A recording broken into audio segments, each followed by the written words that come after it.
school teacher at high school, I believe, loved it. I teach language at my school. I know the kids are going to play this. I can't get the kids to learn enough, but I know if I sit them down in front of this, they're going to actually engage with it. They're going to spend more time doing it because it's a game.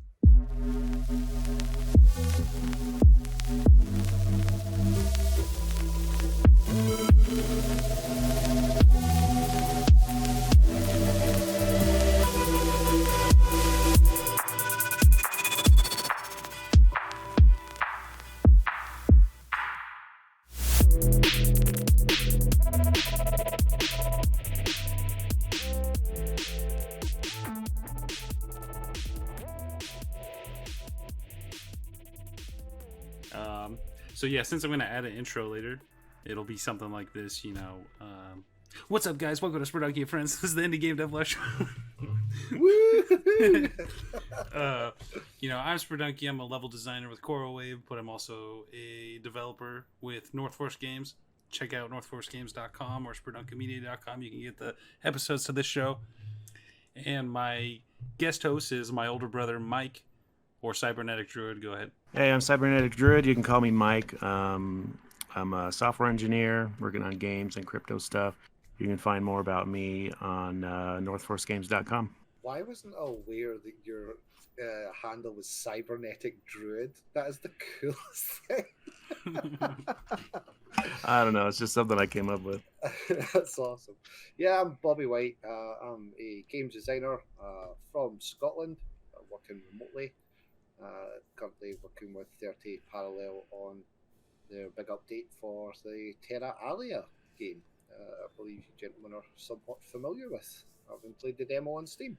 I've got about 4 years experience in the industry, 4 years XP as I like to put it. And in those 4 years, it's just been phenomenal. I previously worked in a metal warehouse for about 9 years till I could take it and could stand it no more. And then dedicated about a year to moonlighting on the side and doing absolutely everything I could to find a way in. And thanks to a mentor of mine, Russell, and a few friends, I was able to find that tiny little crack in the door so I could wedge my foot in and come in kicking and screaming all the way. So what did you do to get started? Like, did you make your own games or did you work with other people? Yeah, well, I was afforded an opportunity to work in a startup for a mobile game. We were going to make a mobile idle clicker RPG type game. I, at the time, was very young, bushy-tailed, naive, I want to be a narrative designer. I want to write all the narrative. I want to write the next big game. But thankfully, due to the opportunities I was afforded, I was able to experiment within a smaller studio and take on a lot of the individual tasks outside of just narrative and content. I spent the first few months just hammering out content, everything from the enemies to the items to the quests to the lore. Like, I was obsessed. That was my thing. And I went ham on it.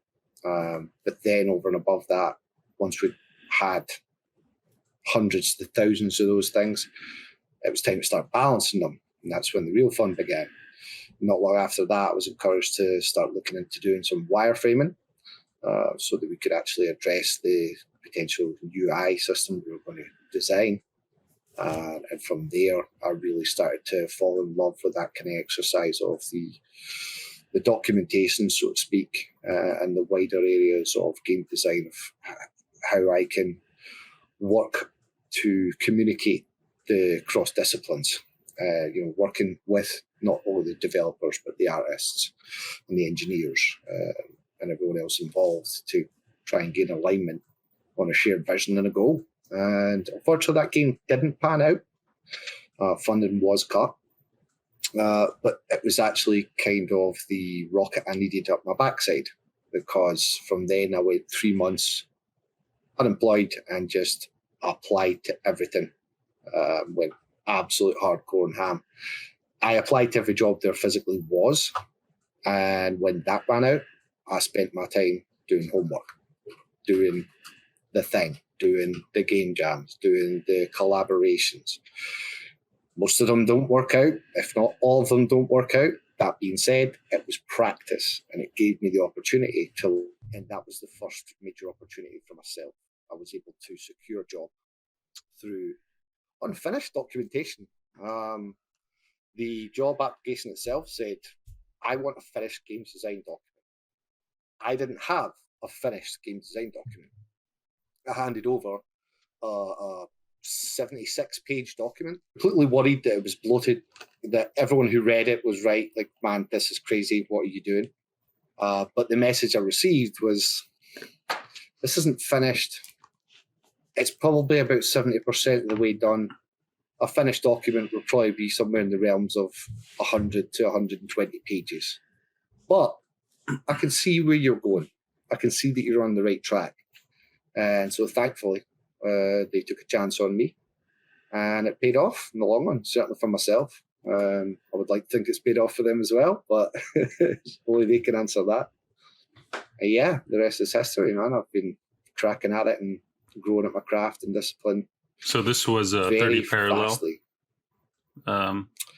Yes, partly. I am what's known as a contractor vendor, so I get about a bit. That being said, I was privy to what was going on with 30 parallel. And I could see Terra Alia. I was given the opportunity to play Terra Alia. Then roughly came the request of, can you play test this? Can you really get into the weeds of this? Come back to us, not just bugs or any issues. Come back to us with high-level feedback.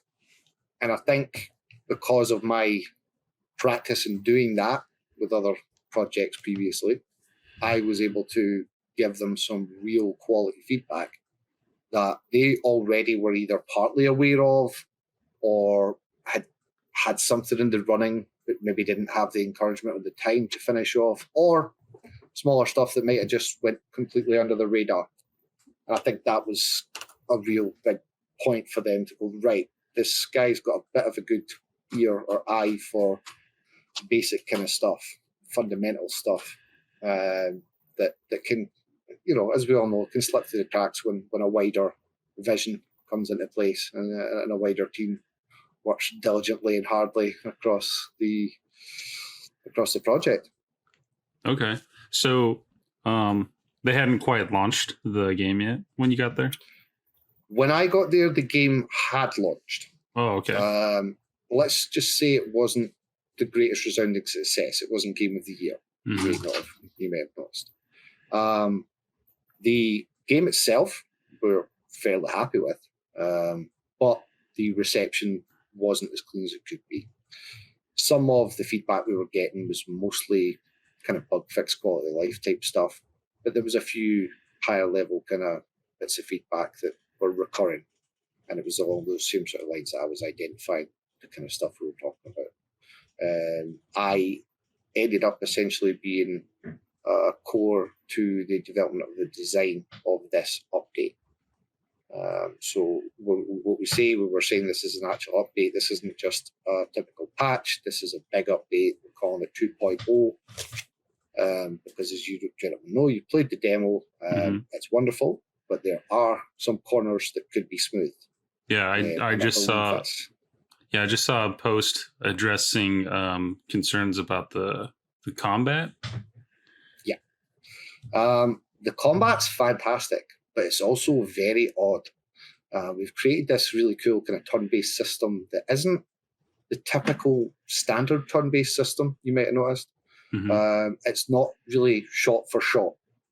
It's a case of who has more mana and whose spells can cast faster.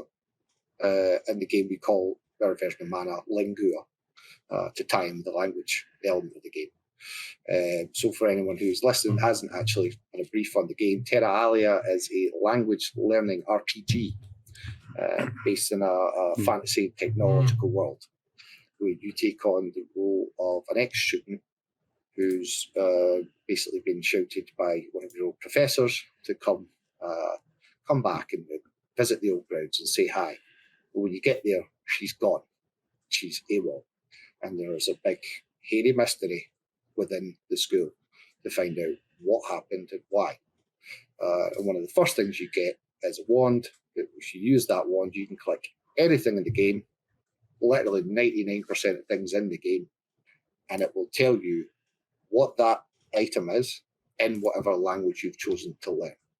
So, for instance, I didn't know French at school. I did it, but I don't know it.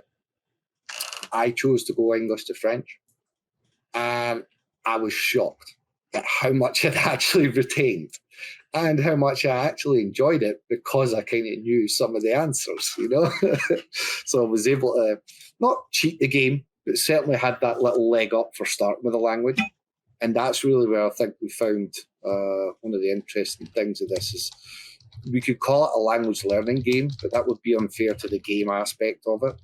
As you say, there is combat that essentially has very little to do with language. However, there are combo spells that you can use, a combo attack, that if you've done your homework and you've actually paid attention, you have the chance to use some of the words you've learned to gain up to like 5 shots.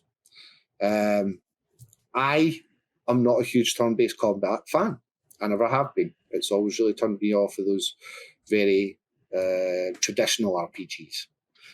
I really like the combat in this game. The big improvement that we kind of put across there was initially when it was designed, there was a timeline bar at the bottom for people to understand where everyone's mana was in the combat. That was taken out in later iterations. It didn't make it into the final game. One of the first things I said when I came on board was, yeah, we should put one of those in the game. And so came back the argument of, old stuff that we kind of wanted to put in but didn't really agree upon. Thankfully, we were able to badger the producer and CEO into seeing eye to eye and agreeing to put some of this stuff in. I mean, you guys played the demo. What was there stuff in there that you thought that was like, where could it be stronger? I thought it was really interesting. I went English to Japanese, and I'm still very much a beginner in Japanese. And I picked that specifically to see what you guys did with the different alphabet and everything. Mm-hmm. And comparing it to something like Duolingo, normally you get bogged down in the hiragana and the katakana and learning the kanji, and you're kind of stuck learning the characters before you really get anywhere. But I found it to be really intuitive, just wandering around, clicking on things, oh, that's a tree, that's a rock, and it's more natural the way you would learn, like when you're a child, right? Yeah. And so, and I was surprised to see that it is a full game. It's not just a language learning app where there's enough game to make it, edutainment. It's a full game where you also learn a language. And so, and yeah, I've only played the demo, so I can't speak to, I don't know how far it takes you, but, I can tell you that I was surprised at how fast I was going through vocabulary, even with something as different as Japanese, English to Japanese. So, yeah. So I can comfortably say like the demo was probably it'd be unfair to call it the first third of the game, because the second two parts, two areas specifically where you go to, are a lot more in depth, and you probably spend a lot more time there. But yes, the clicking on anything, that is literally how you earn XP, is to learn words. So you're incentivized to learn as many words as possible. Then at every other step, you have to be prepared for combat, to be best prepared for combat, you want your lingua, or version of mana, up as high as you can. The only way to do that is to go to one of the language learning computers, the ATM machines, and work with the computer to basically review and revise what you've already learned, but within some really basic but interesting challenges. That does sound a little like homework, because you do, who's going to just go to the computer to work out? But then what we done was we stuck a bunch of the language challenges, what we call dialogue challenges, with the NPCs, which are a little more realistic, a little more lifelike, a lot more like the conversations you'll actually have in these countries. But yeah, my first reaction in joining the studio was a language learning game. I'll be honest. I did. Oh, that's a magical language learning. Oh, no, you're okay. You're okay. But then obviously, as you do, when your boss goes, you want to try this? Oh, yeah, sounds great, of course. And I was very pleasantly surprised. I was. Not just saying that. As I say, I couldn't care less in French when I was younger. Just did not have the appetite for that kind of learning experience. Whereas with this, it gave me the opportunity to feel good about myself, to literally feel the progression. One of the other main core things that we have is that when you compete in combat, and you can find also scattered around the game are these little boxes, little puzzle boxes that are simply just language puzzles. You have to choose the correct word to associate with its source word. That's addictive, man. It's annoying, but it's addictive. Yeah. I played it longer than I planned. Yeah. When I sat down to play the demo, I played it longer than I'd planned to, and it was, and it doesn't feel like homework. So it's and I kind of have, I had used things like Duolingo before, so I've spent time. So whether you're someone that spends time trying to learn a language or not, or you just want to, it is a full RPG. So if you've played turn-based before, I've played a lot of Final Fantasy and things like that. So it was, the systems were pretty easy to catch on if you've played any RPG before. That's it. So yeah, I played it. I played it in Italian, which I feel like was kind of an easier one because a lot of the words are Italian your source language, or you went English Italian? English Italian. Yeah, sorry. Right. Okay. No worries. Buongiorno. All right. Yeah. You sound like the game there. Buongiorno. But yeah, I felt like a lot of the words were really similar. So maybe I was almost playing easy mode with Italian. It's the same in French sometimes. A lot of the words are really, really close to their English source. And then randomly you have like something's called like Spirighidius Biagio or something. I don't know. But I feel like making it magic with the language feels like a very natural tie-in.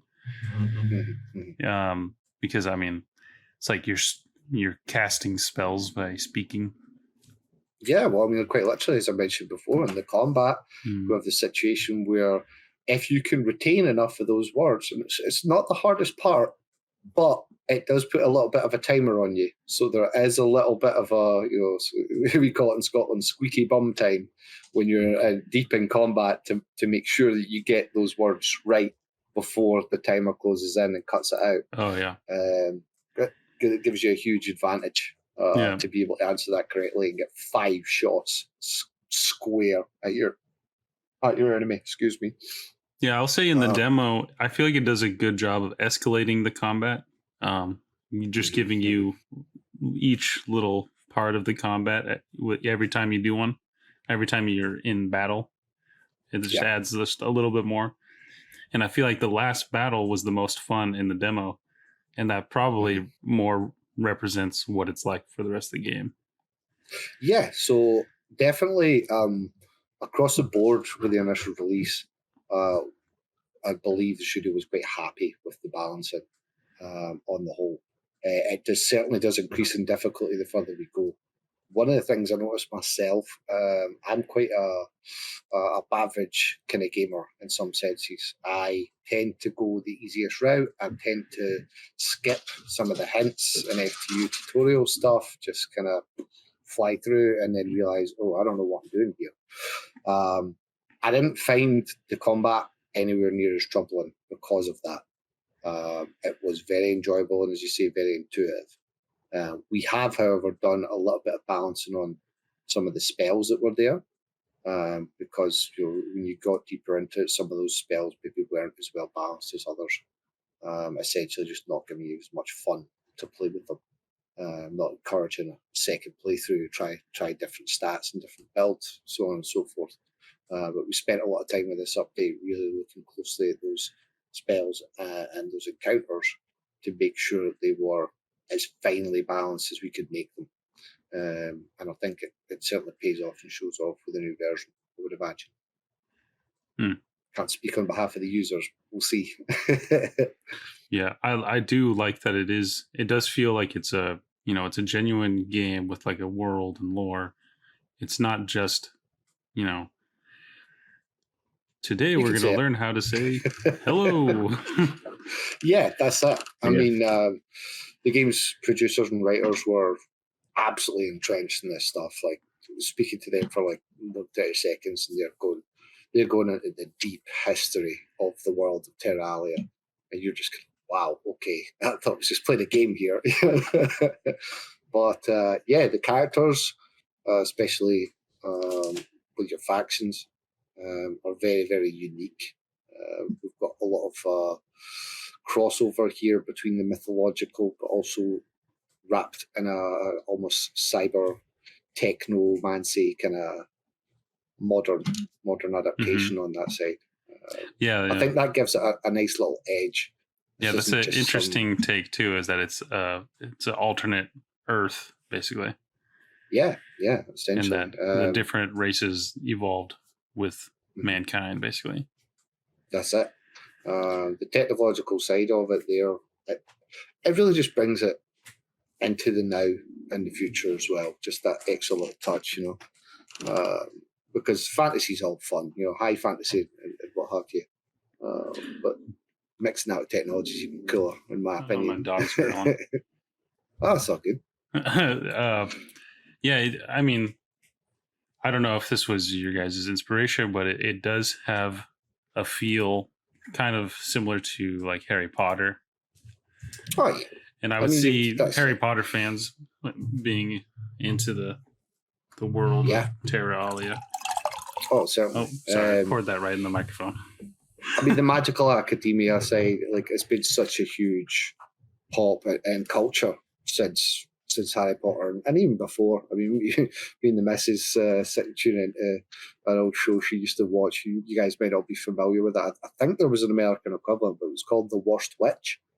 You will actually recognise the lead actress as the young girl who plays what's her face in The Last of Us. Ellie and Joel. Oh, okay. Yeah, Ellie. Yeah, she actually started on this show, and it is almost. It's almost like Miss Rowling took a few liberties from that show. If you want to go back and give it a check out at some point, but yeah, I'm a huge fan of that whole genre.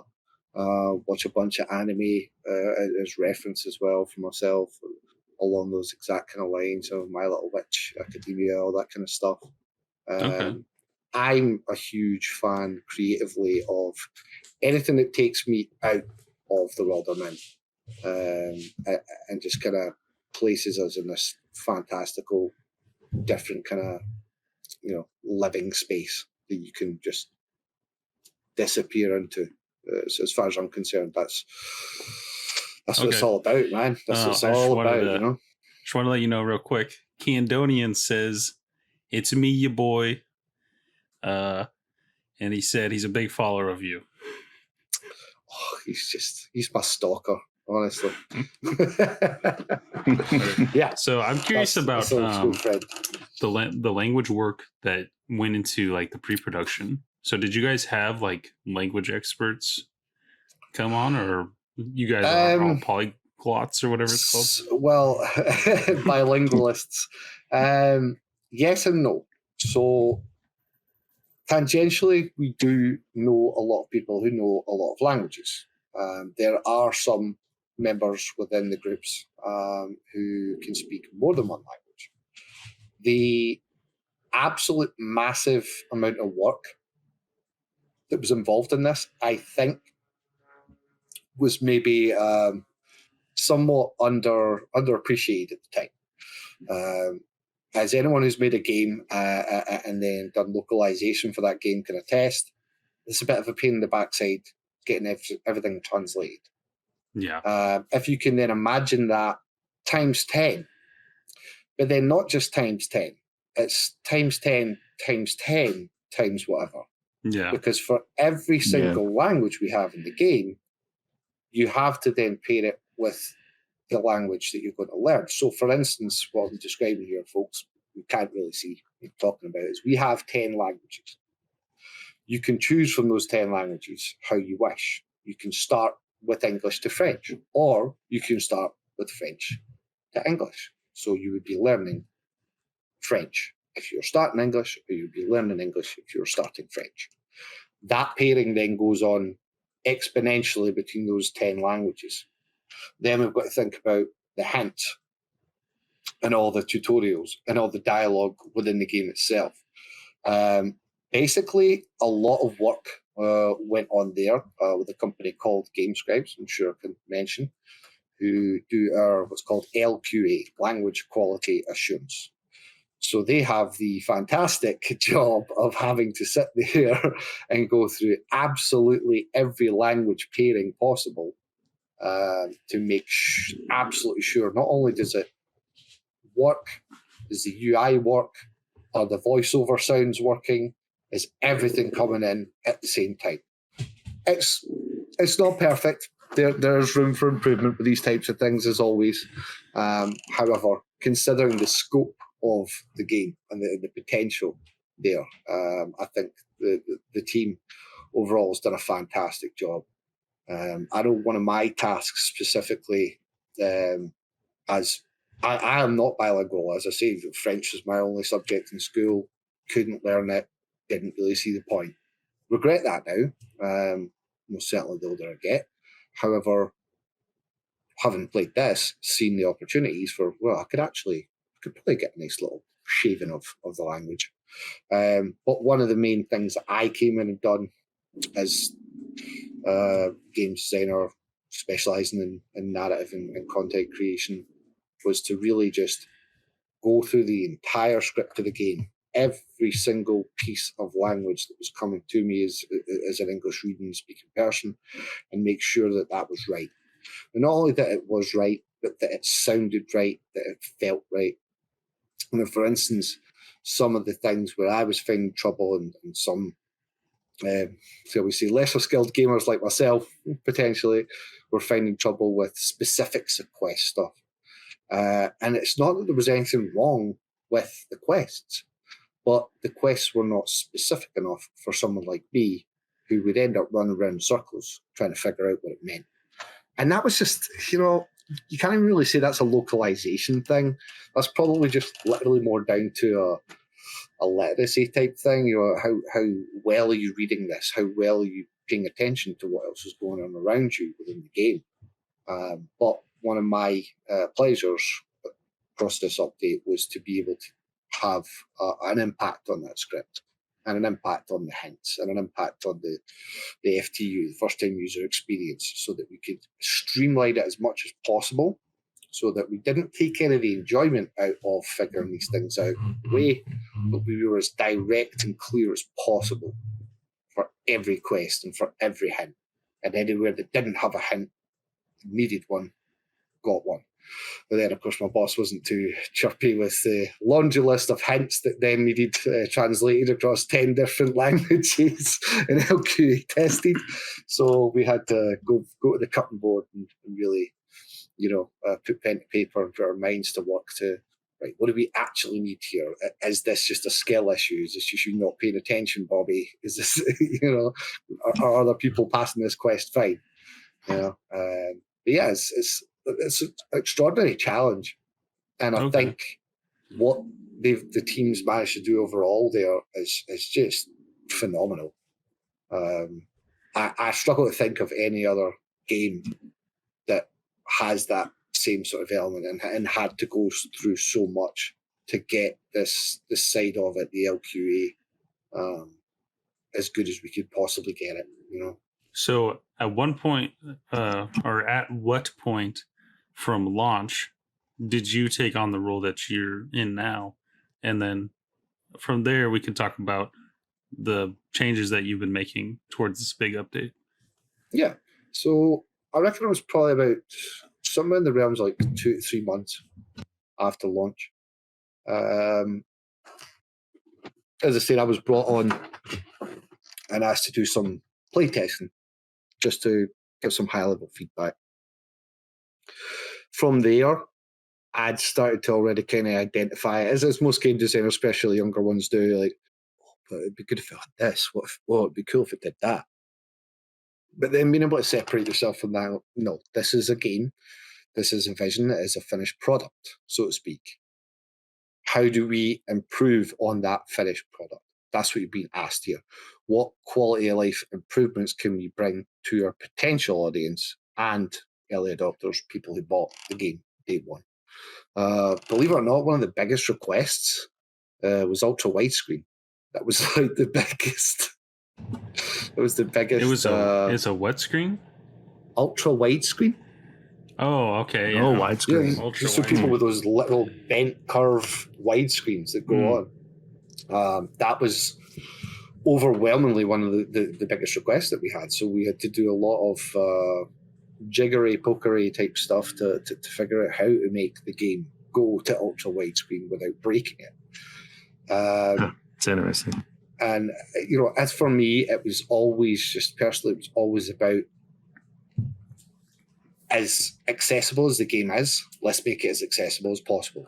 Let's make it so that people from all skill levels can come into this game and have all the information they need to be able to play and do exactly what they want to do, which is learn a language in a really cool wrapped up RPG kind of way.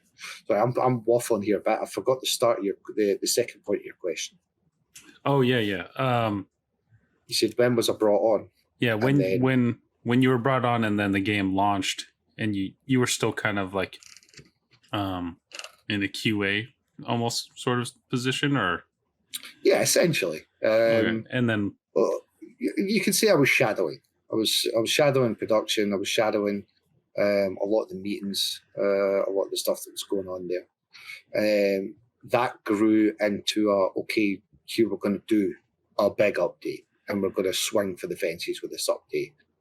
We're not just going to put this game out and just put meager little updates and patches on it. We're not just going to abandon it and say, oh, well, that wasn't what we wanted. Move on.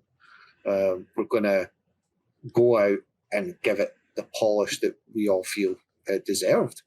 Because as polished as a game as it was, you rarely get that kind of opportunity to go, right, what would you like to do to the game?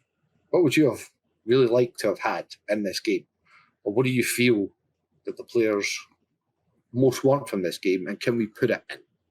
And thankfully to the community that we've gathered on our Discord and a lot of the feedback we got through Steam to that community, we were able to, for the most part, bring 90% of that stuff to life, including the ultra wide screen. So I'm quite happy.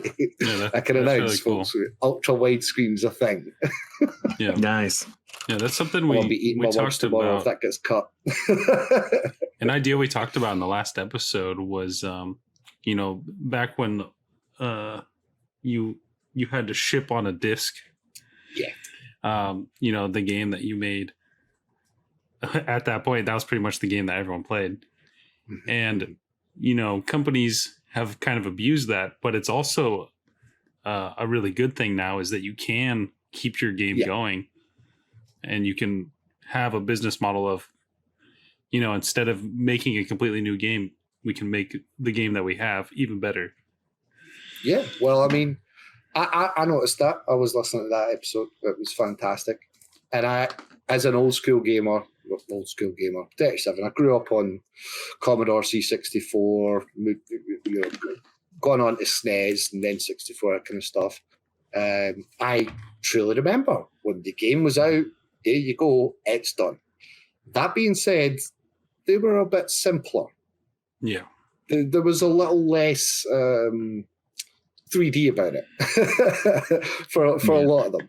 And while I totally agree, some companies do take the opportunity to abuse that. I mean, I was just joking the other day there with one of my friends about how when No Man's Sky came out, that the day one patch was bigger than the entirety of the content that was actually on the disc that you bought. So there's room for error. There's room for the system to somewhat be messed around with. When we say a game's gone gold anymore, it doesn't mean anything. you know. That being said, comparatively speaking, you could say if this wasn't an ability that we have in the industry, Fortnite wouldn't exist. Mm-hmm. A lot of our huge, big games as services would not have the capability to update and change. Fortnite being obviously the titular story where it launches, save the world, one player, not great, not the best. They managed to pivot on a dime and fire out a completely new version of the game. Everyone's favourite Battle Royale. And, but the rest is history there.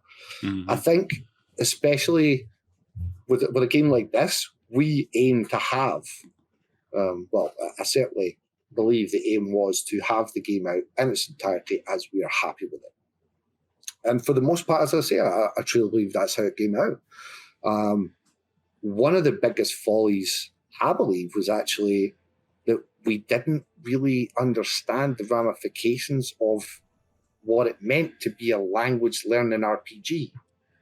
When we first brought on our incredible marketer, Julia, she went straight to Steam, looked at our competitors, picked apart their profiles, and fed them back to us and went, guys, what's going on here? Why are all these other games that are quite like us tagged like this? And we're not tagged like that. We're tagged as RPG, RPG, RPG. And, it's small things like that, like, thankfully, larger teams, more eyes on, can catch out. There was not, to me, there was nothing wrong with the game. But I definitely think the way we maybe went about pushing the game or advertising or marketing the game was not as educated as we could have been. And this is essentially our kind of 2.0 revamp of, right, how can we market this properly? Do we have all our ducks in a row outside of the game? And the game update itself.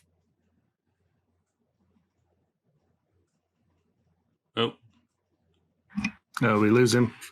Yeah. Oh, no, he's team's there. been Okay. diligent with updates. Sorry, did I cut out there? Yeah, you cut out. It froze. Sorry, little bottleneck of the update. Long story short, I do believe that with this update, not just a patch, we're providing something else. We're providing a quality of life to the game that we maybe didn't have as much time to put in initially. Okay. I'm certainly happy with the initial product. My feeling, how I gauged with the rest of the team, was they were happy with it. However, now we have the chance to give it an even better chance at life. And that way we can truly say we've done everything we could. Okay. So what do you think is the biggest change with this update? I'm going to be selfish and maybe say some of my dialogue stuff. I was tasked with adding in a bunch of hints and looking, as I said, looking at the overall script and looking at the quests and stuff and making absolutely sure. Now, you're talking like a couple of words in a sentence here. I wasn't going in and rewriting the script in any manner. But what I was doing was making absolutely sure that that language connected with the player, that the word choice of the quests did articulate what the user was supposed to do, what the player was supposed to do. And if it didn't, that we would have contingencies like hints in place. One of the biggest things I'm excited at is the combat. So initially when the game was released, combat was very much like a traditional RPG where it could sporadically happen in your open world instances. What we've done now is actually demarcated, marked out where that action can actually take place. So if you come close to potential combat areas, it will show in a big GUI circle. So if you just want to like float around the game, go and do your like GUI, or you know what your quest is and you're going A to B, you're no longer going to be stopped against your will. You're not going to have to spam through a bunch of combat just to get through. to your next quest. That's a huge thing. It's a small thing, but it has huge ramifications on the gameplay, in my opinion, because it allows the player to just really do whatever it is they want. If they want to go search for something, they can go and do that, and they can navigate through and around these places. One of the things I found in the city, the second level, it was kind of tough to gauge where your combatants were, and it was very tough to avoid that. Now you can actually very quickly and easily figure out, if I go down this lane and take a right, I can avoid that. Cool. And then it's just this lane and then a left, and I'll avoid them. That's cool. That's great. Especially when you're playtesting the game continuously. that comes in. Yeah, that reminds me of the old the Pokemon Game Boy games when you just be walking through the grass and then all of a sudden, and then 10 seconds after that battle, you start walking and it happens again. That's it. You know, in an RPG sense, that's very traditional. That's probably what some players actually prefer. But a lot of the feedback we were getting from people was just like, look, I want to get through this game. I want to get through these quests, but it's just spamming me with combat. Because if you don't know, again, if you didn't know where those areas were and you were just prancing backwards and forwards across them, you were going to trigger it eventually. You know, but I think with this system as well, it's very well balanced as to how many times you will come across. I even found instances where I actually had to purposely run around in circles in the combat area to try and trigger combat because I specifically was wanting to test combat. But yeah, that and amongst the quality of life stuff, the combat, as I've mentioned, we have a little bar, a timeline bar that represents all of the fighters in that combat. This was already represented in the GUIs in the top corners, representing the players, but it didn't read the same. To the average player coming from possibly outside of those RPG experiences, you might not follow what that is. You might not be paying attention to that at all. So this is right here in your face. And that being said, because we knew it was going to be a bit of an issue, some people might be used to that style of combat. Specifically, our CEO was not a fan of the bar. He liked it the way it was. He knew exactly what he was doing with that. He just didn't understand it. So we had to kind of fight him for that one. And the compromise there was that we have a setting where you can turn the bar on and off. So you can have the traditional combat if you want. If that bar's too menacing and ugly in your face, it's not your style, you can turn it off. Okay. Yeah, I'm a big fan of that because you've got all these players already playing it. They like it. Some people just like it the way it is. They don't like change, and it's a delicate balance to try to improve things without alienating the people that they're already there with you. They already have a copy of the game. So I'm a big fan of settings like that. But I have a question. Actually, before I ask that, Twisted Rabbit joined us in the chat. He said, "Hey all." And then I know that guy. He sent up some Doritos. But if anyone in the chat has any questions, you can ask them whenever, but we'll save them to the end. And then I want to ask you, what engine is Terra? Is it Terra Alia, by the way, or Terra Alia? Terra Alia. Terra Alia. What engine are you guys using? It was made in Unity. Okay. And have you guys stuck to like the same version? Or have you tried updating? I believe we stuck to the same version for many reasons. I could be wrong. They may have snuck a little update in there at some point, but I think... so how do you guys manage your like repo system? Sorry? Or maybe Michael can phrase how they manage the repo system. Thankfully, I've been able to avoid any back-end stuff myself, personally. Okay. As I say, the producer Carlos kind of warned me off that at one point. He says, "Oh, do not touch, Bobby." Are you allowed to say which system you guys use? Like which repo system? Yeah, like GitHub or. It'll be a Spanish one. So mostly Spanish team. Oh wow. Okay. So I won't be able. I butchered the pronunciation if I knew Okay. what it was. We're just curious because we've been kind of dealing with that behind the scenes a little bit. Oh wow, yeah. I mean, everyone knows about plastic and its fantastic system there. I find it fairly easy to use myself, plastic, but I can't attest to whether that's what the team uses, professionally speaking.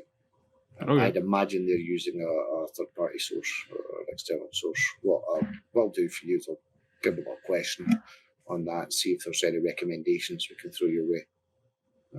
Yeah, we've been using plastic for a little project we're working on, and I've been doing software dev for 10 years, and so I've used lots of different versioning. But with Unity specifically, we found anytime you're merging and things in different repos, different branches, it can get hairy. But I've got a specific branch that I'm in the middle of a merge of. It's a little the hairy situation. So. And how has plastic been with that? Because I'm aware of the technicalities of it, but I haven't used. It's easy enough. Just pulling people's updates. It's easy enough. The main thing I've run into, and I think they've updated it now. I think it's called Unity version control or something. It seems like Unity keeps changing their recommended thing. Yeah, there's Candonian saying in the chat is plastic is going away again though. Yeah. So it'll be Unity's new repo system soon. So there you go. Yeah, and my plastic, it's like it just upgraded. It's like they just changed the name. It's like the same thing. Yeah. It's like they updated it. And so it's easy enough. One of the things I'm having issues with is just merging different branches. And it might have something to do with the way the project's set up. There's a lot of peculiarities that it could be. So it's just one of those things. It works fine on our other project. We haven't had any problems. But for whatever reason, the way we set it up with this most recent one. Well, I've got more branches going. We had concurrent changes. And so I made a new branch. And then I was trying to merge. And so it's something I've done a lot before. Like in SVN is another one can be pretty picky when you're doing merging and things. But it's just I think it's just a matter of learning all the little details. They're not obvious until you do it a few times. You pick up, okay, if I do this, it breaks everything. So I won't do. Yeah. So to get back to you. We were talking about marketing earlier, and you kind of touched on a point that I feel like is kind of important, because like someone could go and make the world's best game ever, but if you don't market it right, then nobody plays it. Yeah, I think like it's really interesting with me. I'm a huge fan of some of your big talkers out there. I'm familiar with a guy called Gary V. He's somewhat Marmite to some people. They either love him or they hate him. With that being said, I certainly take a lot of what he says very seriously when it comes to marketing, period. Is that we live in a digital frontier where the market for anything is essentially swamped as is. Especially within the games industry, one of the biggest industry in the world, booming exponentially. So to be able to get your stuff out there, people kind of sometimes go, "Oh, it's impossible," or they look at the mountain of task that is marketing and kind of just get scared, or think if they do the bare fundamentals, start their social pages, post once a month or as the game comes out, and then a week after, and then maybe when they do a sale. I'm a huge believer of content is king. So quite literally, if we can get every social page we can and get stuff posted there at least once a week, minimum. Realistically, that's not enough. But if we're doing at least the bare minimum, then you can take it to the bank that the average Joe out there slumming it and pulling the game together isn't really thinking about this sort of thing, or isn't aware of the monumental amount of work that goes in there. So again, our marketer Julia, absolutely fantastic. She came on board and almost instantly opened everyone's eyes. She's hitting us with analytics on our Twitter. She's hitting us with analytics with Steam. She's hitting us with analytics and TikTok and what have you. And we're in real time getting to see results from her actions and inactions. If she's got like a day off or a week off for any reason, we can quite literally just see that line dip, For instance, with this, I've shot like a bunch of little small videos of myself getting ready, getting glammed up for the podcast tonight, just so I could throw that to her so she can rip that up and use that as TikTok. I was going to shout to yourselves and ask if we would have permission, maybe not time to do it at the moment, but to take snippets of this. Yeah, totally. And snippets of this conversation. I certainly feel that the industry is becoming a lot more open to that. And it always kind of was. Gaming, for me, won out over everything because they weren't trying to sue everyone who was doing watch-alongs and doing long plays and streaming the games.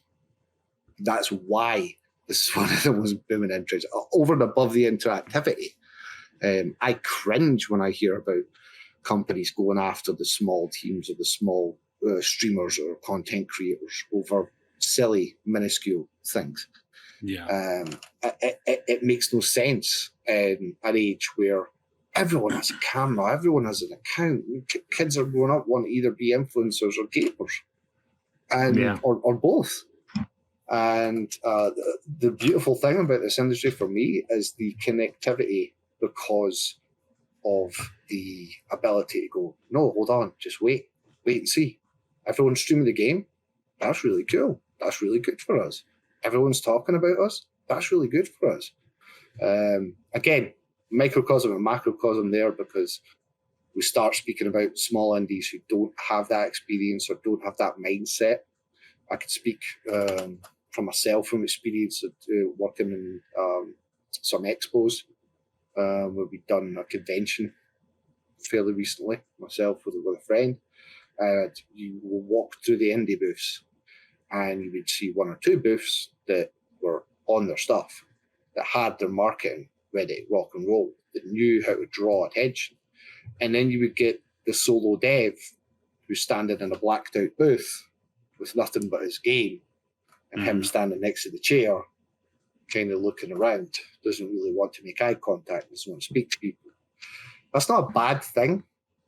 This isn't me slagging people off who don't have that marketer, salesman kind of vibe where they can grab people's attention. Oh, hey, come try my game. Come hither.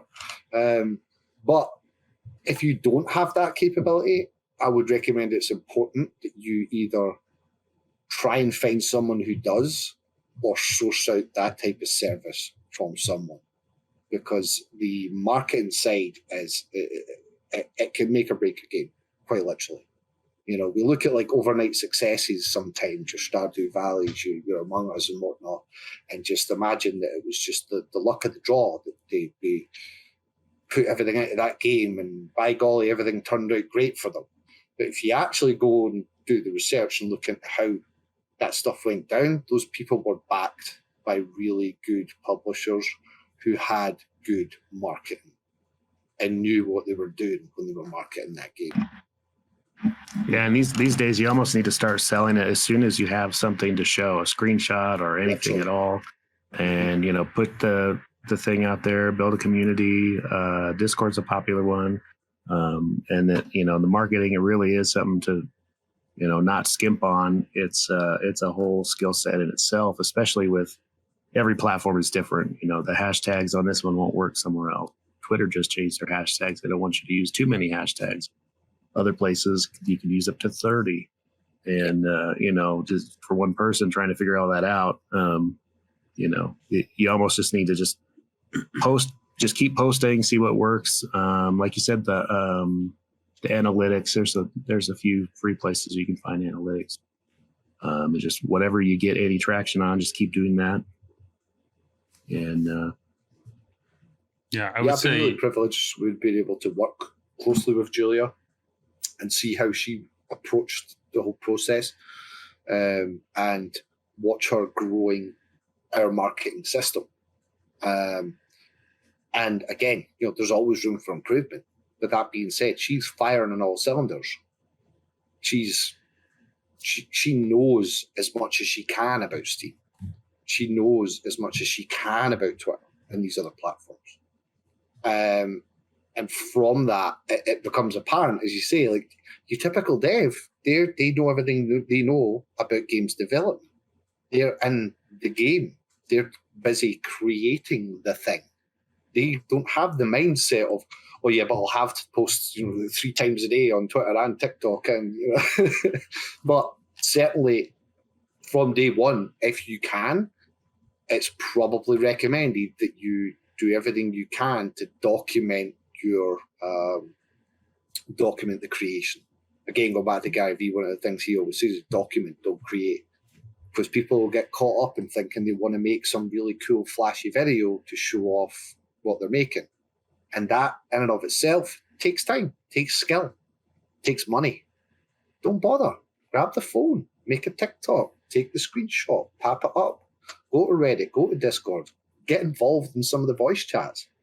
Look up podcasts like this, For me, it was always about, literally how I got into gaming was through networking. And getting into games industry, now it's very apparent, the truest superpower you have is being able to network, is being able to speak to other people, is being able to learn and take on some of those experiential lessons that they can pass on. Yeah, it's really like certain personalities are naturally going to market themselves without even thinking about it. But like you said, like if someone's just a solo game dev and they're just thinking about their game, Yeah, I mean, it's quite a tough one because, as I say, you don't want to. You certainly can't cast judgment on people who don't have that marketing involved. I mean, we've all seen it. We've all watched Game Awards or E3 where they get the actual devs up on stage, and those poor guys sometimes look like rabbits in the headlight. Here's my next game. Yeah. Half the time, I enjoy that a little more than the hyper stylized host cheesy McCheeserson. But to me, again, it comes down to just having the self-awareness to be able to go, okay, I'm not good at that, or okay, maybe I should do that, or okay, maybe I should get someone else to do that. Mm-hmm. That's really core and key with anything. You can take on too much making games. It's very easy, and certainly in industry you can take on too many tasks. It's imperative that we know within ourselves to be able to go, hold on here, I need help. I don't know how to do this. The amount of voice chats I've been in, that's been fantastic for developers just dropping in, having a question, and someone helps them. And that's just, you don't see that in any other industry. People aren't sharing their tips and tricks and hints and collaborating at this scale. So believe me when I say, folks, there is a way out there. There are opportunities for us to learn from each other, to speak to each other, outside of language learning. Just to actually go and figure out how we could better approach doing things. And a lot of that's just down to listening. Down to listening, getting the right information in your ears, or being in the right circles in the right places to be able to listen to that type of stuff, Yeah. And Candonian in the chat said this is where publishers come in if you can't afford the staff to do it. And I think that's a good point, because a lot of indie game devs, they kind of have this idea in their head that if they partner up with a publisher, that they're just going to steal all their ideas and walk away with it. But there are a lot of indie publishers out there who, depending on your genre, you can find probably a couple that specialize in the genre that you're making. And they'll help you push out your game. And probably not take your IP or whatever you're worried about. I mean, you could worry about someone taking your IP and then never release a game or never make more than 5 cells. Exactly. I think there's an archaic view there. Yeah. An understandable one and a worry. But again, the self-awareness to me is that, like, you have the power. You have the capability to have these conversations. Now, chances are you're not versed in how these conversations should go. First time you will come in contact with a publisher, you could quite easily make a bit of a buffoon of yourself. Get a really good offer. Like, I'm not doing that. I'm not giving you my game. But what I would recommend, certainly, is doing your due diligence, doing the homework, finding out what it actually means to work with these people, work with this specific set of publishers. And there's more than one publisher out there. There are thousands, and it is a growing industry at an exponential rate. So there's ample opportunity to be able, again, to network, to get around, to fish around, to see if there's a decent fit for your game, to see if there's a decent publishing operation to do that kind of stuff. I can't recommend either or. Certainly for us, we've done a lot of this stuff ourselves in-house, and it's been incredibly awesome to learn and see firsthand.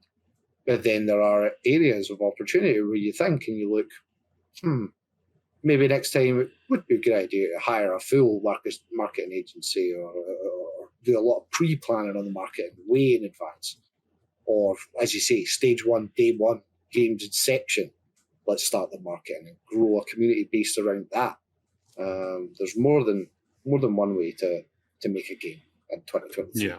There's plenty of examples on YouTube too. People, they're like, hey, I just started this new game this week. Check out my devlog. And then, like, you checking in on them a year later, and they have a huge following of people who have been watching them make this game. They release the game.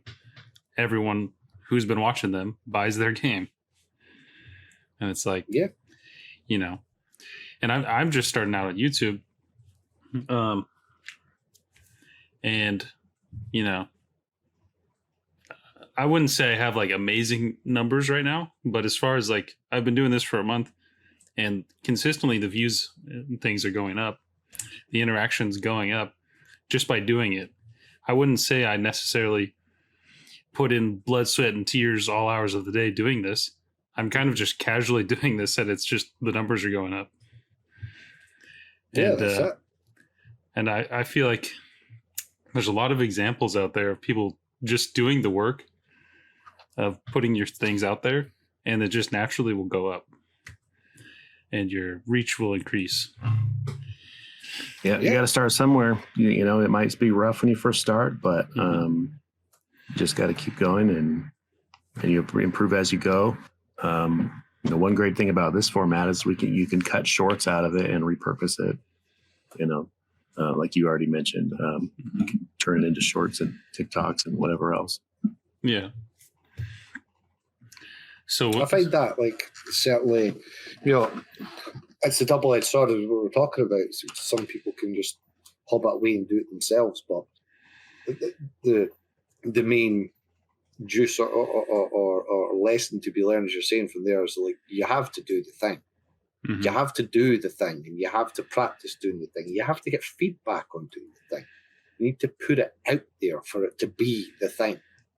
Elsewise, you're just tinkering in your basement. I used to play bands when I was 14, what have you. I had a lot of software. I was very lucky to have access to software and a computer in my home. And I spent a copious amount of hours trying to make the perfect mix that was never going to happen because I didn't have the skill set. Now, I made some pretty good mixes, but out of the amount of time I spent mixing stuff, I probably could have written like 5 to 10 times as much music and recorded it and had it out there and had a following and had money from that. Sometimes it doesn't pay to be too anal, so to speak, about what you're doing. at some point, we can be too perfectionists in this industry. And so it does pay to go, no, do you know what? Cut your losses or put the thing out and see what's going to happen. You could spend forever trying to perfect it and you probably won't be happy with it. It could be the most perfect thing. There will always be one thing more that you could, I could maybe change. What if? That's just human nature, So I can't recommend enough. Like, do the thing, get the thing out there, get it seen, get it played. Yeah. Yeah, and like you were saying, there's tons of different publishers, and we all had different strengths and weaknesses. And different publishers will do different things for you. Like some will have a marketing budget built into the deal. Some will just want to not do any updates. They'll just want to they just want to spam a bunch of games and whatever hits. And then if it's not a hit, move on. Or they might want to take some time and do a big update and make sure that we get the most out of each game that we work on. Or some of them can have someone that can be your face for the project. Like you're saying, the awkward dev in the booth by himself doesn't, he's not having fun and, may not be the most interesting booth. But you got to look at, the deal that you make with the publisher, get a lawyer to look at it. And if you're worried about, people stealing your idea, maybe don't start with your dream game. Just, come up and start small and make a game that you're not worried about. Okay, if this deal goes wrong, I'm not too worried about it. But you get the process down, you get experience, you publish a game at all, right? And, you learn from it. Yes, I mean, I've had a couple experiences that managed to be a part of and involved with the production and game design of outside of because it didn't come to great fruition. It didn't make anywhere near a closer dent, or didn't go in the direction that I personally felt it should have. The key is not to romanticize that as much because it's tough. It's your thing. It's your baby. It's your IP. You're putting your heart and your soul into it. But as we are all aware, we are in a kind of business that it could turn tomorrow. You can make the most fantastic battle royale of all time tomorrow, but everyone's fed up with our battle royales all of a sudden and moves on to something else. Your game just goes out to nowhere and nothing. Yeah, gamers can be particularly brutal on reviews and trends, and you launch the right product at the wrong time, or if you don't have anything, you don't have the right polish on it, and it can be. Or if you market, like you were saying, you market your game to maybe not the ideal audience. Yeah, that not ideal audience is going to have not ideal feedback, right? Their expectations are completely different to what you believe that they should want. Yeah. Maybe you made the game you meant to make, but the crowd that you got their attention, it's not the game they want at all, and they're going to be brutal. So you just kind of have to have a tough skin, and you can pivot, or you can try to update things, or it's up to you how you go from there. But well, it's like what I love about this, as I say, it's a tremendous opportunity been afforded to us by the heads of the studio to give us the chance to not just try and do it again better, guys, but to actually, take stock. If we were to close this out and say that this is what we wanted to put out there, what would that be? And so to have that opportunity, it's very unique. Not a lot of people get that. Not a lot of places get that chance and that opportunity. And so to treat it with the respect it deserves without butchering it and trying to awkwardly pivot into something else at the last moment, try and make the game something it's not. Thankfully, I think we were all on board with what exactly we wanted to do. We all had alignment on, okay, the game's good. There's nothing wrong with the game. How can we improve the game? How can we make that experience better? And how can we make the experience of people trying to find our game, come across our game, as accessible as possible? Let's get it labeled properly. Let's get it tagged properly. Let's make sure we're part of all the conversations that are going on in and around that sector and that field. I mean, this is baby steps compared to how deep we potentially could go with me getting on podcasts about language learning podcasts. We're approaching influencers who specifically play games that are a little more on the educational side, the edutainment side. We supplied a professor, thinking like the game, a school teacher at high school, I believe. Played the demo, loved it, hit us up and said, look, I teach language at my school. I know the kids are going to play this. I can't get the kids to learn enough of the language. But I know if I sit them down in front of this, they're going to actually engage with it. They're going to spend more time doing it because it's a game. We ended up, shouting them like I believe it was like a handful of keys or maybe just over that, just so that he could put one on every computer in his classroom. So there's potential there. It's unlimited the way that your brain can think, your mind can think, how to cover the amount of different avenues for people to be able to get eyes on your experience and what you're trying to convey. Yeah. So it's important to be hungry, as far as I'm concerned, to learn those ways and provide that for people. Yeah, I know for me, like I've played RPG games before, but I haven't been playing them lately. So if you were just advertising the RPG part, I never would have seen it. But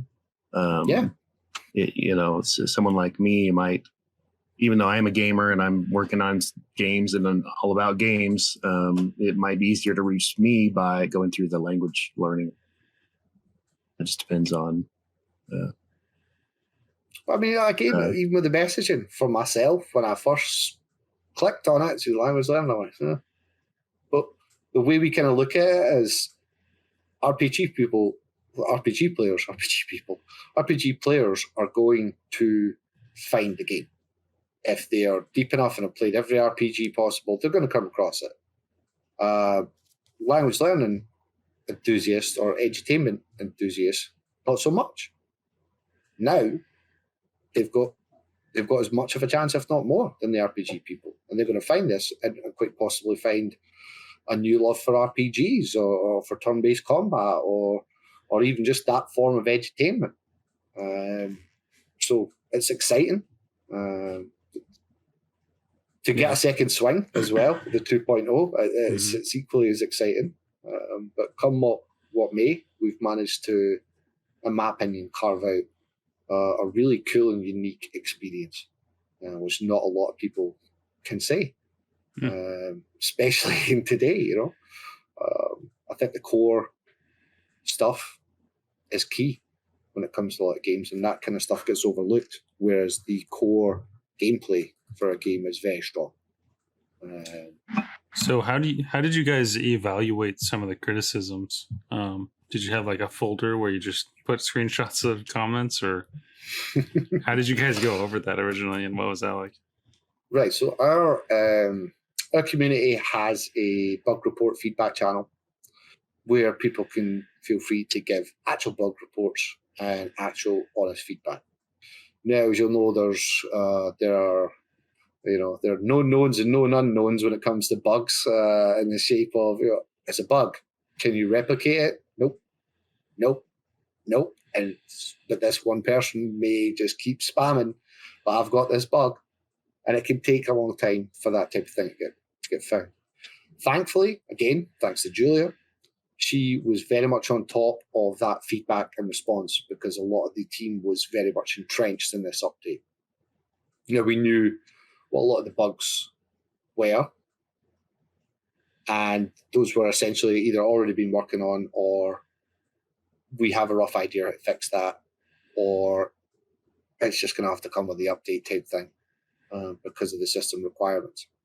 However, she kept on top of going, yeah, but this one's popped up several times.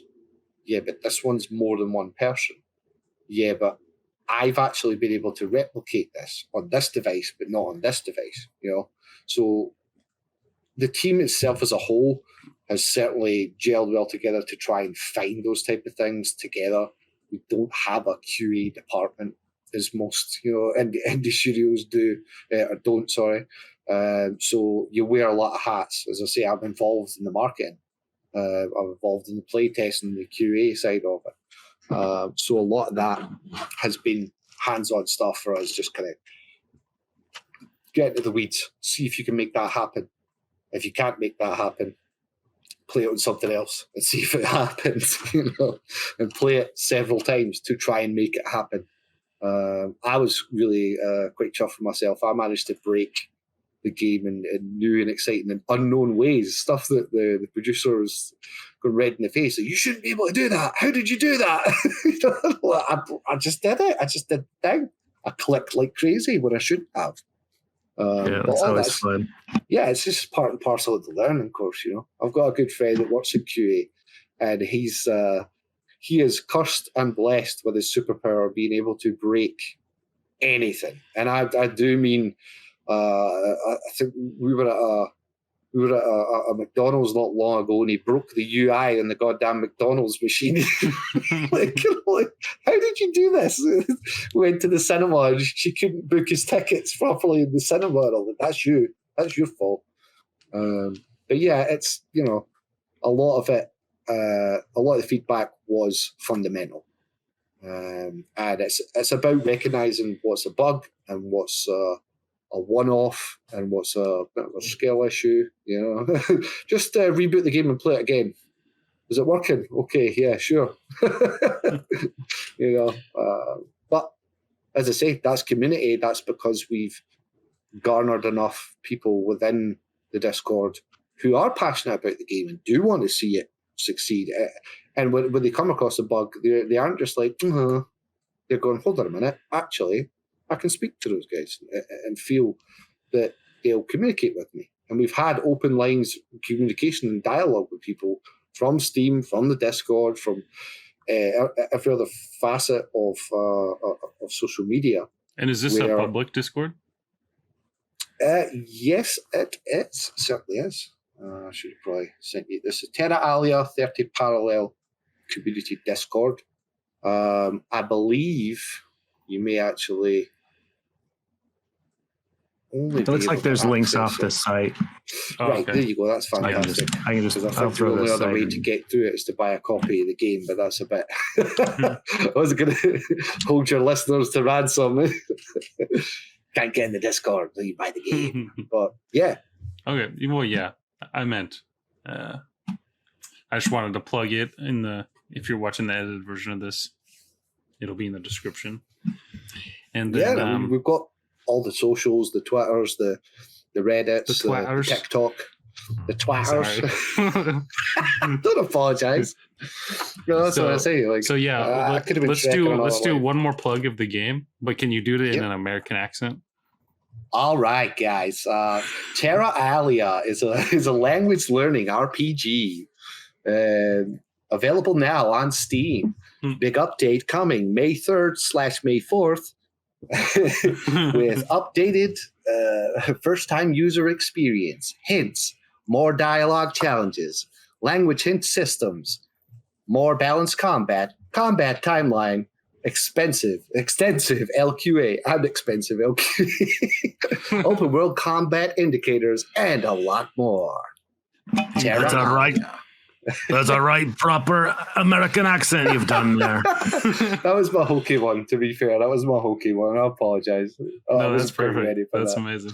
That's the kind of content we need. That's it, man. Or yeah, like I really appreciate you guys taking the time out tonight. Oh yeah. And having me on here. Fan of the show now, certainly. Awesome. Yeah, you're welcome back anytime. Guest. And yeah, I appreciate that. What we're kind of trying to do here is kind of build a community. And speaking of Discords, our Discord at some point in the future will be public. Just kind of working out how we want to format that, really. Because super secret, nobody knows this. We're going to launch probably a Patreon at some point. Probably not within the next couple months, but later down the line. And we want the Discord to kind of have a reason to give like a bonus to people. So it will be public, but it won't necessarily be like you can just do whatever you want on it. But yeah, we could have private channels or something. Yeah, like Patreon roll or something. But yeah, Terra Alia. I'm saying it right? Alia. Terra Alia. Terra Alia. I think it's really interesting, and I want to add. I actually saw an ad for it about a year ago, and I didn't realize until when you originally contacted me, and I clicked on the Steam page. I recognized the art, and I'd actually seen. I don't remember if it was actually an ad or just someone playing it on YouTube or something. It was just like an eye-catching, like, oh, I'm learning this language while I'm playing a game. Yeah, I mean, like, it's been about, man. It's been about. So that there is a good chance that people have already heard of it, especially from the launch. Mm-hmm. And as I say, now we've got the big update. There are plans for certain other things in the mix that I'm not privy to discuss. Oh, okay. I was just going to ask you that. Let's just say if you switch your platforms at any point, you might be able to see something down the pipelines. I'm going to get so much shit from my boss tomorrow. People are going to be trying to break it. You're going to take what you said and, how can we do this? That's it, you know. But yeah. So, is there any plans to add Gaelic? That's so funny you mentioned that. So for our April Fool's marketing post, I drafted up the language screen where you get to choose which language you want to learn. And I actually added Scottish as a made-up language alongside Klingon and Elfish. I wasn't allowed to post it. I was like, it's okay. I'm taking the mickey out of my own language here. It's fine, you know? Yeah, isn't there like a town or like region in Scotland that even like other Scottish people have trouble understanding them? A few. There's more than one. There's more than one. What I could what I'd be considered by certain truer Scots up north certainly be a weird version of the language. But yeah, there are Gaelic speaking towns traditionally. My mother claims that I picked up a little Gaelic back in the day. We had our kids shows like Postman Pat. You're probably familiar with those kind of shows, Bob the Builder-esque kind of stuff, but way before. And they would run the English version back to back with the Gaelic. And being a kid, you'd seen every one of those episodes 100 times over. You knew the words to those episodes. And I would recite the words to the episodes, and then it would cut to the Gaelic version, and I would recite the words to that episode in Gaelic. My mother swears by the time I was 5 I could speak Gaelic, but I haven't retained any of that either, so maybe if we get Gaelic. But I have been assured that there is potential in the future to possibly add some more famous, shall we say, made-up languages. But interesting. Time and hopes. Okay, so I want to see Klingon in the game myself, but cool. Yeah, and Klingon, Elvish. What else could you do? There's a few. Dothraki, Game of Thrones. Yeah. Yeah, honestly, that'd be cool if, I don't know if this would be a competition for you, but like if a Lord of the Rings game came out or a Game of Thrones game came out, and they kind of used some of the languagey type stuff, or maybe you guys could license our IP, exactly, right, and do a Lord of the Rings theme, right, DLC type thing. Maybe, that'd be cool. Add-ons in the future. Like I say, I can't reveal anything, but I know those conversations have been had. Yeah. Whether or not we have the capability and the networking capability to talk it up and anything to come from it, time will tell. But that being said, you know, I'm blown away by the amount of French I retained, period. So when I played the game, I was genuinely shocked. Like, I was paying attention in those classes, man. That stuff went in there. I don't remember it going in there, but I know what that is. So that was really cool. You guys are definitely onto something. It's more natural than a lot of the just practice quiz apps and things. If you're anyone out there that Stone once, and that was that. Yeah, I played with Rosetta Stone. I played with Duolingo, and I stuck with Duolingo quite a bit. But this at least for the basic vocabulary, as far as running around clicking on things, it's really natural to kind of get your foot in the door, get your feet wet, and kind of learn some phrases, learn some vocabulary. If someone's serious about learning a language and they're playing a game, they can do it, especially with like the little terminals and the challenges. Yeah. I found myself, I was kind of failing one of them really hard. So I went back to it a couple times. I can't remember right now, but at what the time, you enjoy I felt about like 2.0 is, again, we have several hint systems in place. So, it's up to yourself if you want to shame yourself by cheating and using the hints, but there'll be no one around to judge you, so it's okay. You used to expend a little bit of lingua points, so to speak. And if you can turn it on and off too, you could turn it on and get your confidence up, and then turn it off when you're ready. That's it. And I found the gameplay, like wandering around, finding all the things that rewards you for like covering every square inch of the map. And I found that just like any RPG, get XP from finding, from discovering words. That is your the core to the game. And that, as you say, like you heard yourselves earlier, you start sounding like the game. You will naturally be clicking around the game. I think trash bags in French is poubelle. The amount of times my missus has heard me sickly, poubelle. You just end up sounding it out when you hear the voiceover come to you. The way we frame it is that it's a language learning aid. You wouldn't buy this having absolutely zero knowledge of the other language and expect to be able to learn the language perfectly and speak it fluently. However, if you're A, already learned that language, B, have an interest in that language, like yourself with Japanese, this is a great way to be able to keep your skills brushed up, to be able to learn real basic phraseology and terminology and how to speak to people, and to see, as you say, every item that you can within the game.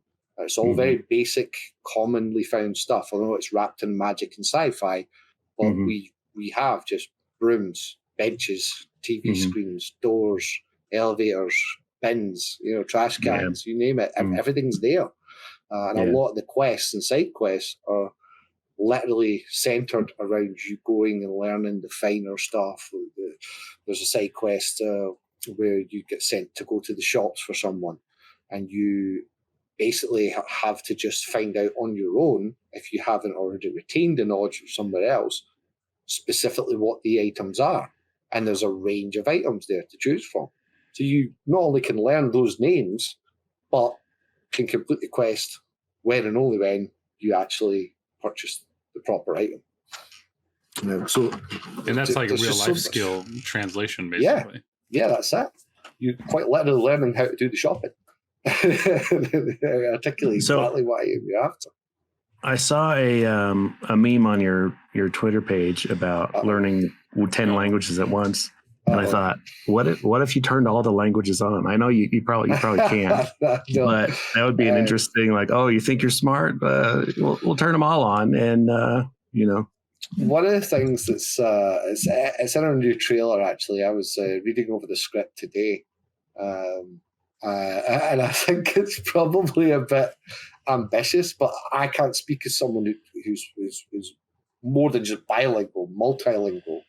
And in the script it says you can learn one of these 10 languages and then use that language you've learned as your source language to then go and learn another language. Like, it's an interesting concept. I think my pretty little head would explode trying to use another language to learn another one. But there's nothing stopping you from making 10 different saves and Terra playing Alia 10 speed different run. versions.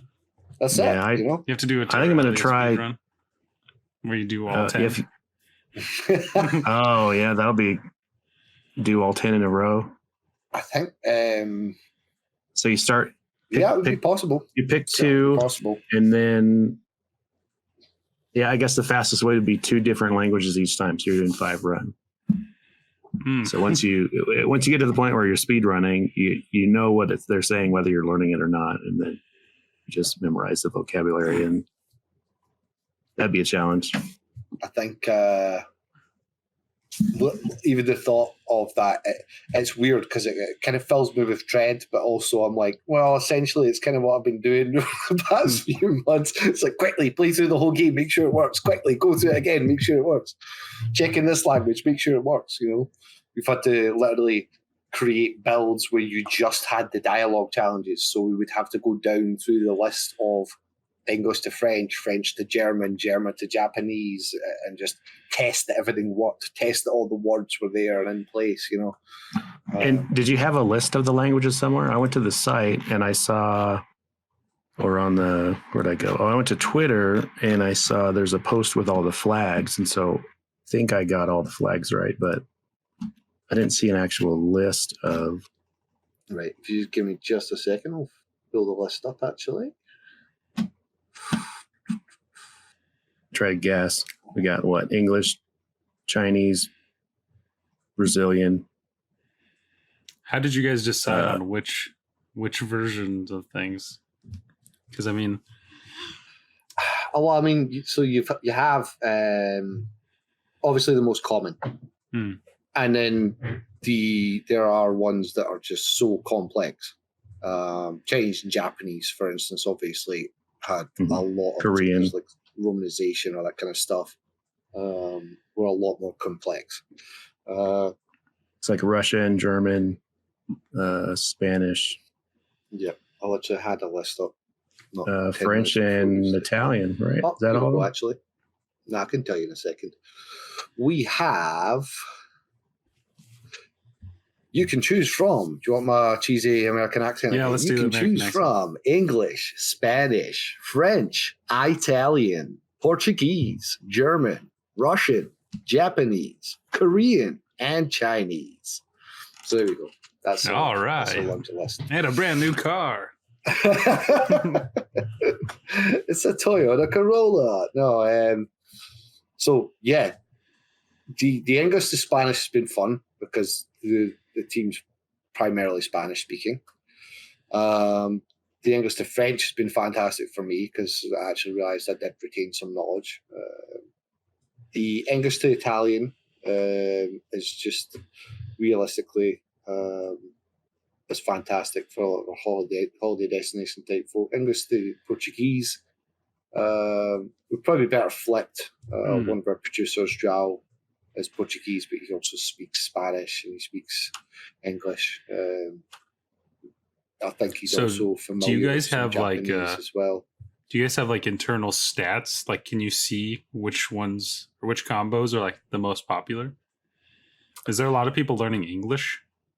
I don't believe we do. That would be interesting to know if we did. I don't think we do. I think, English speaking is probably our primary purchasers. I would argue from the amount of people I've spoken to, you're speaking English to German, Japanese, and possibly Chinese have been some of the most popular that we've heard of. Oh, wow. That's me being a little biased, only really paying attention to people who are going from English to something else. But I happen to know, like, people like yourselves are very interested in Japanese and love to be able to play around with that and be able to educate themselves in how far they've managed to retain the knowledge and also to test the game. You know, we've got a streamer who's quite literally just a fan of the game. We found her because she was playing the game and she was playing it from English to Japanese for her audience, and essentially just kind of, let's see how good this game is at Japanese, you know. It's held up for the most part. I think she's only found like a couple of things she was slightly like, that's maybe a bit iffy, but she was great at communicating that with us. We have a relationship with her at the moment. She's going to do essentially one of the last kind of sweeps of the game for us, just to kind of You know, Oh yeah, that's a good for us to be able to say relationship, thank you, and for her to be able to contribute because she really Mhm. enjoys the game and the experience. You know, Yeah, that's awesome. yeah. Well, I think we got to wrap up. It's been really great talking with you. You've been an awesome guest. Welcome You guys back have been anytime. fantastic. Thank you so much for having me. I'll take you up on that, man. Once we get the figures back for this update and possibly a little more official news I can speak about, it'd be good to get on and just chop it up on some other level stuff. Because as I say, I've listened to podcasts before, and the conversations that we're having are really interesting to me in and around the business as much as well as trying to shell our own stuff in games. You know? Yeah, that's what it's all about. But usually myself and my co-pilot here, Husker, much obliged for your time, gentlemen, and yeah, look forward to speaking to you all in the future. Awesome. And any last thoughts, Mike? So just one more time, it's Terra Alia, the language learning RPG.